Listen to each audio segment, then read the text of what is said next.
ಮಿತ್ರರೇ, I am Hanumanth ಅಂಕುಶ್ ಟೆಕ್ನಿಕಲ್ಗೆ ಸ್ವಾಗತ ಬಯಸುತ್ತೇನೆ.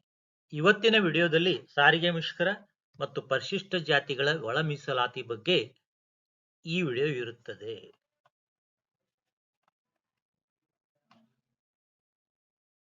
ಸ್ನೇಹಿತರೆ, ಇಂದು ನಾವು ಕರ್ನಾಟಕದ ಪರಿಶಿಷ್ಟ ಜಾತಿಗಳ ಒಳ ಮೀಸಲು ಹಂಚಿಕೆ ಬಗ್ಗೆ ಮಾತನಾಡೋಣ.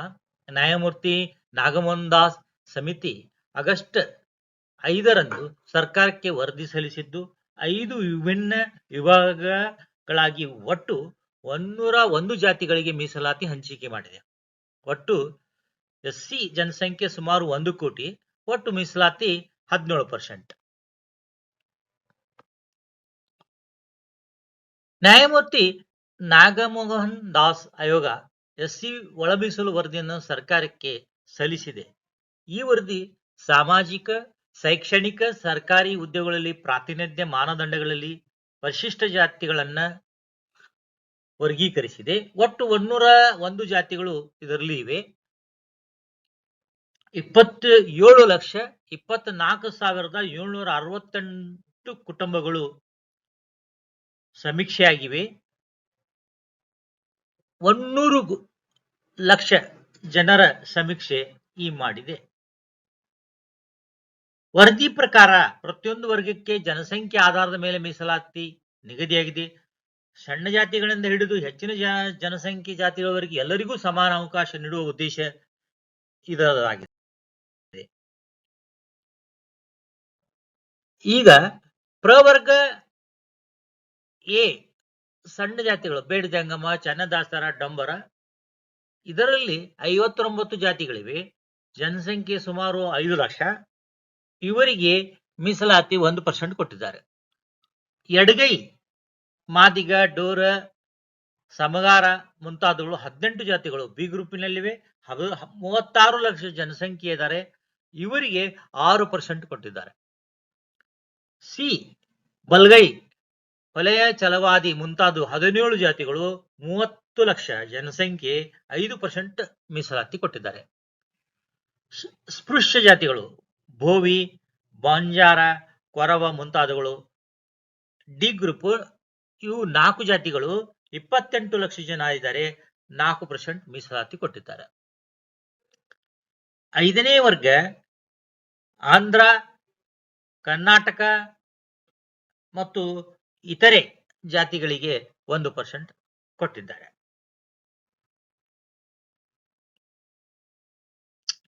ಮಹತ್ವದ ಚರ್ಚೆಗಳು ಮತ್ತು ವಿಷಯ ಏನಾಗಿದೆ? ಈ ಹಂಚಿಕೆ ಮೂಲಕ ಕಡಿಮೆ ಜನಸಂಖ್ಯೆ ಜಾತಿಗಳಿಗೆ ಕನಿಷ್ಠ 1% ಮೀಸಲಾತಿ ಖಾತ್ರಿಯಾಗಿ ನೀಡಿದ್ದು, ಹೆಚ್ಚಿನ ಜನಸಂಖ್ಯೆ ಜಾತಿಗಳಿಗೆ ಅನುಪಾತದಲ್ಲಿ ಮೀಸಲಾತಿ ಕೊಟ್ಟಿದ್ದಾರೆ. ಈ ಪ್ರಸ್ತಾಪದ ಬಗ್ಗೆ ರಾಜ್ಯದಲ್ಲಿ ಭಿನ್ನಾಭಿಪ್ರಾಯಗಳಿವೆ. ಕೆಲವರು ಸ್ವಾಗತಿಸುತ್ತಿದ್ದಾರೆ, ಕೆಲವರು ವಿರೋಧಿಸುತ್ತಿದ್ದಾರೆ. ಸರ್ಕಾರ ನಿರ್ಧಾರ ಬಗ್ಗೆ ಹೇಳುವುದಾದರೆ, ಈ ವರದಿ ವಿಶೇಷ ಸಚಿವ ಸಂಪುಟದಲ್ಲಿ ಚರ್ಚೆಯಾಗಲಿದ್ದು, ಅಂತಿಮ ನಿರ್ಧಾರ ಸರ್ಕಾರ ತೆಗೆದುಕೊಳ್ಳಲಿಲ್ಲ. ಯಾವ ನಿರ್ಧಾರ ಬಂದರೂ ಇದು ಕರ್ನಾಟಕದ ಸಾಮಾಜಿಕ ನ್ಯಾಯ ಮತ್ತು ಸಮಾನತೆ ಮೇಲೆ ನೇರ ಪರಿಣಾಮ ಬೀರಲಿದೆ. ಕೆಎಸ್ಆರ್ಟಿಸಿಯಲ್ಲಿ ಮಾನ್ಯ ಉಚ್ಚ ನ್ಯಾಯಾಲಯದ WP 23/602/25 PL ಪ್ರಕರಣದ 4/8/25 ರಂದು ನೀಡಿದ ಮಧ್ಯಂತರ ಆದೇಶದ ಜಂಟಿ ಕ್ರಿಯಾ ಸಮಿತಿಯವರು 6/8/2025 ರಂದು ಮಾಧ್ಯಮ ಪ್ರಕಟಣೆಯಲ್ಲಿ ಮುಷ್ಕರವನ್ನು ಮುಂದಿಡುವುದಾಗಿ ತಿಳಿಸಿರುವರು. ಆದುದರಿಂದ ಉಲ್ಲೇಖಿತ 2ರ ಮಧ್ಯದರ ಕೆಲಸ ಮಾಡದಿದ್ದಾಗ ವೇತನವಿಲ್ಲವೆಂಬ ತತ್ವದ ಕ್ರಮ ಜರುಗಿಸಲು ತಿಳಿಸಲಾದ ನಿರ್ದೇಶಗಳನ್ನು ಈ ಕ್ಷಣದಿಂದ ಹಿಂದಕ್ಕೆ ಪಡೆಯಲಾಗಿದೆ ಅಂತ ಮುಖ್ಯ ಕಾರ್ಮಿಕ ಕಲ್ಯಾಣಾಧಿಕಾರಿ ಕೇಂದ್ರ ಕಚೇರಿ ಹುಬ್ಬಳ್ಳಿಯವರು ತಿಳಿಸಿರುತ್ತಾರೆ. ವಾಯುವ್ಯ ಕರ್ನಾಟಕದಲ್ಲಿ ಬಾಗಲಕೋಟೆ ವಿಭಾಗದ ಮುಧೋಳ ಮತ್ತು ಜಮಖಂಡಿ ಘಟಕಗಳಿಗೆ ಅಂತರ ವಿಭಾಗ ವರ್ಗಾವಣೆಗೆ ಆನ್ಲೈನ್ 16/8/2025 ರವರೆಗೆ ಅರ್ಜಿಗಳನ್ನು ಹಾಕಬಹುದಾಗಿದೆ. ಇತ್ತ ಪೊಲೀಸ್ ಮೇಲೆ ಅಮಾನತು ನಡೆದಿದೆ. 7/8/2025 ರಂದು ಹರಿಹರದಿಂದ ಬಳ್ಳಾರಿ ಹೋಗುತ್ತಿದ್ದ ಬಸ್ಸನ್ನು ಕ್ಷುಲ್ಲಕ ಕಾರಣಕ್ಕಾಗಿ ರಸ್ತೆ ಮಧ್ಯೆ ತಡೆದು ನಿರ್ವಾಹಕನಿಗೆ ಅವಾಚ್ಯ ಶಬ್ದಗಳಿಂದ ನಿಂದಿಸಿ ಚಾಲಕನ ಮೇಲೆ ಹಲ್ಲೆ ಮಾಡಿದ ಪೊಲೀಸ್ ಅಧಿಕಾರಿ ಮೇಲೆ ಎಫ್ಐಆರ್ ದಾಖಲಾಗಿದೆ. ಅಲ್ಲದೆ ಅವನನ್ನು ಅಮಾನತುಗೊಳಿಸಲಾಗಿದೆ. ಅವರ ಪೊಲೀಸ್ ಹೆಸರು ಮಂಜುನಾಥ್, ಕೊಡಲ್ಗಿ ಪೊಲೀಸ್ ಠಾಣೆ.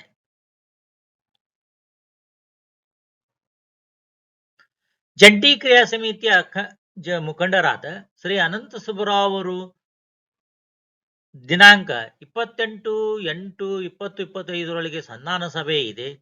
ಅಷ್ಟರೊಳಗೆ ಬೇಡಿಕೆಗೆ ಈಡೇರದಿದ್ದಲ್ಲಿ ಮುಂದಿನ ಕೋರ್ಟಿನ ಆದೇಶದ ದೃಷ್ಟಿಯಲ್ಲಿ ಇಟ್ಟುಕೊಂಡು ಜಂಟಿ ಕ್ರಿಯಾ ಸಮಿತಿ ಚರ್ಚೆಗಾಗಿ